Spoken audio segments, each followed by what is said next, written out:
네, 토마스 옹입니다. 네, 이번에는 시모스 IC를 사용해서 전압을 승합하는 회로에 대해서 설명을 드려보도록 하겠습니다. 자, 이 회로는 전압이 3V에서 또 18V 전압이 들어가고요. 사용되는 그 능동소자는 여기는 보시는 바와 같이 시모스 IC를 사용하고 있습니다. 일반적인 시모스 IC 같은 경우에 동격되는 전압이 3V에서부터 18V까지 연결해도 정상적인 동작이 이루어지는 소자가 되죠. 자, 이런 것은 이제 실무 전자회로 설계 과정에서 이미 다 교육을 해드리고 있는 내용들이고요. 자, 그래서 이제 회로의 구성을 보면 이쪽 부분은 일단 발진부가 되겠습니다. 이 저항과 이 콘덴서로 인해서 구형파를 발생을 하고 있죠. 그 부분이 A쪽이 되겠습니다. 자, A쪽에서 나오는 신호의 파형은 요 A와 같이 되고요. 전원 전압을 예를 들어서 우리가 VCC 전압을 예를 들어서 이제 9V라고 가정하겠습니다. 3V에서부터 18V까지 넣어도 동작이나 아무런 문제가 없기 때문에 지금 현재 들어오는 이 건전지의 전압을 9V로 들어간다. 이렇게 9V를 인가한다. 네, 이렇게 가정하고 설명을 드려보도록 하겠습니다. 자, 그러면 A에서 나오는 발진파형의 출력값은 0V에서부터 9V까지 변하는 구형파가 얻어집니다. 이 구형파의 주파수를 F라고 가정하면요. 자, F에 대한 주파수는 우리가 실무 과정에서 알려드린 것과 같이 이렇게 계산돼서 나옵니다. 네. 여기 전압이 하이일 때 이렇게 충전이 되죠. 여기가 하이가 되면 여기가 로우가 되니까요.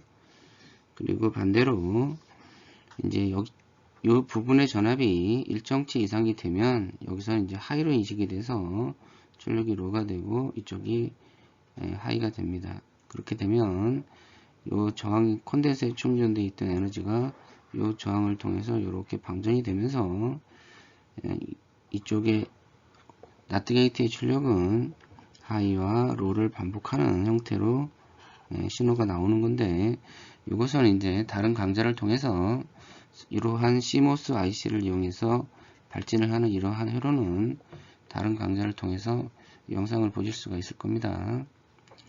자, 어쨌든 A의 출력은 이렇게 나온다 이겁니다. 자, 그런데 이 부분이 다 나트게이트죠. 나트게이트입니다. 그래서 B는 위상이 반전된 이러한 형태로 나옵니다. 여기가 하이가 되면 여기가 로우가 되고 로우가 되면 하이가 되는 반전 출력이 나오게 됩니다. 자, 그런데 여기서 이제 한 가지 또 우리가 공부를 통해서 여러 가지 강좌를 통해서 알려드린 바와 같이 나트게이트 로직을 1개, 2개, 3개, 4개 이렇게 병렬로 사용한 이유는 드라이브 전류가 부족하기 때문에 그렇다라고 알려드렸죠. 이쪽에서 출력되는 드라이브 전류가 너무 작다 보니까 시모스 IC에서는 시모스 로직 게이트에서는 입력 임피던스가 크기 때문에 병렬로 연결해도 된다 이렇게 알려드렸습니다. 자, 그래서 드라이브 되는 전류 IOH가 4배로 늘어나게 되죠. 그래서 여기의 출력은 드라이브 되는 전류가 곱하기 4배로 늘어나게 됩니다. 자, 이런 것은 실무 과정에서 다 설명을 드린 바 있기 때문에 그 부분에 대해서는 설명을 간단하게 성역을 하겠습니다. 자, 그래서 입력단에 들어오는 드라이브 전류보다는 요 4개의 게이트를 거치면 출력단에 나가는 드라이브 전류가 상당히 커지게 된다. 자, 그렇게 그래서 이제 이쪽의 로직의 게이트들은 드라이브 전류를 증대하기 위해서 병렬로 연결한 것이다. 네, 이런 것들은 이제 다 설명을 다 드린 내용들이고요. 자, 그래서 어쨌든 A와 B의 신호는 위상이 반대로 나온다. 입니다. A와 B에 대한 신호는 위상이 반대로 나온다. 자, 그러면 이제 입력이 B의 신호가 이제 이쪽 회로에 대해서 이 부분에 대해서 로우 하이에 영향을 주게 되는데 그 부분을 이제 설명을 드려보도록 하겠습니다. 자, 일단 여기 다이오드가 이제 2개가 이제 연결이 되어 있는데요. 다이오드의 순방향 전압은 일단 무시하셔도 되겠습니다. 자, 이제 전압이 로가 들어갔다. B가 로입니다. 자, 여기가 로다. 자, 그러면 0V란 뜻이죠. 여기가 0V가 된다. 이런 뜻입니다. 자, 그러면 여기가 9V니까 요 다이오드를 통해서 이렇게 콘덴서가 충전이 됩니다. 이 부분이 9V가 되는 거죠. 자, 그 다음 단계가 되면요. 이쪽에 파란 선으로 된 이 부분입니다.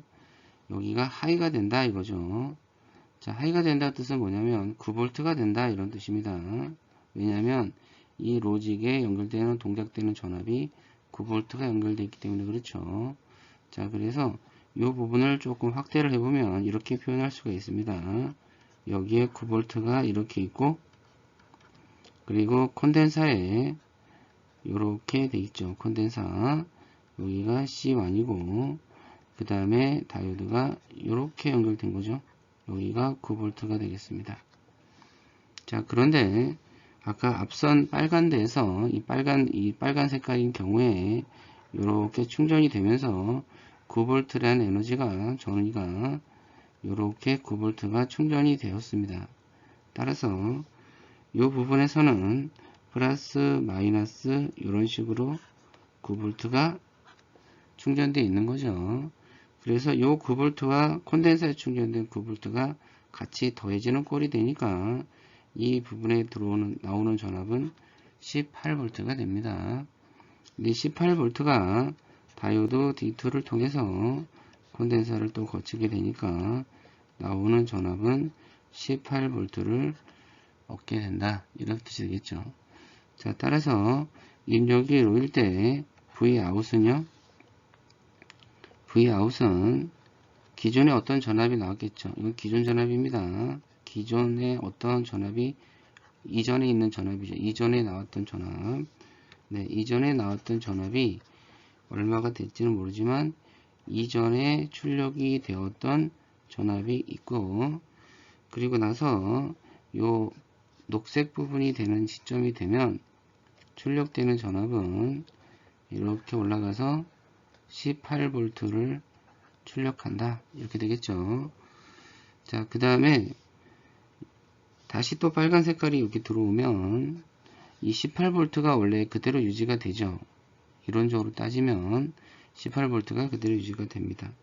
그런데 이제 어차피 회로를 이제 이 전압을 가지고 어떤 이러한 부하를 구동을 하게 되잖아요. 이 부하를 구동을 이렇게 하게 되니까 이쪽에 이렇게 방전이 되는 그런 문제가 있겠죠. 방전을 해서 이 부하에다가 에너지를 공급을 하게 됩니다. 따라서 이 부분은 이렇게 유지되는 것이 아니고 이렇게 지금 18V가 나오고, 그리고 나서 여기 신호가 로가 될 때 이렇게 방전이 이루어진다. 여기 방전입니다. 방전. 그래서 부하로 전류가 공급이 되니까 이런 식으로 방전이 되게 된다. 자, 그 다음 사이클이 되면 다시 또 이렇게 하이가 되니까 이 부분이 하이가 되는 부분이죠. 네, 그래서 다시 또 이런 식으로 18V가 나오고요. 자, 그 다음에 되면 아까처럼 똑같이 네, 이러한 형태로 구성이 되고, 이렇게 방전, 또 이렇게 방전, 네, 이렇게 되면서 출력 전압이 이렇게 나오겠죠. 자, 그러면 이론적으로는 최대 나올 수 있는 전압은 18V가 나오는데, 이것은 이 부하가 연결이 안 됐을 때, 연결이 안 된다는 뜻은 방전 자체를 하고 있지 않는 경우겠죠.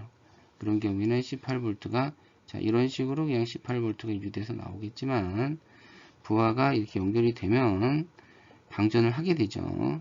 방전을 하게 되니까 이런 식으로 계속 방전을 인증해서 부하에다가 에너지를 공급을 하게 되니까 이런 형태로 방전되는 커브가 특성이 얻어진다. 자, 그래서 종합적인 평균 출력 전압은 이 부분이 되겠죠. 이렇게. 그래서 이 부분이 여기에 메꿔지고, 이 부분이 여기에 메꿔지고, 이 부분이 여기에 메꿔지니까 최종 Vout은 이 정도 전압이 된다. 오겠죠. 이 정도의 전압이 얻어지는 회로가 되겠습니다.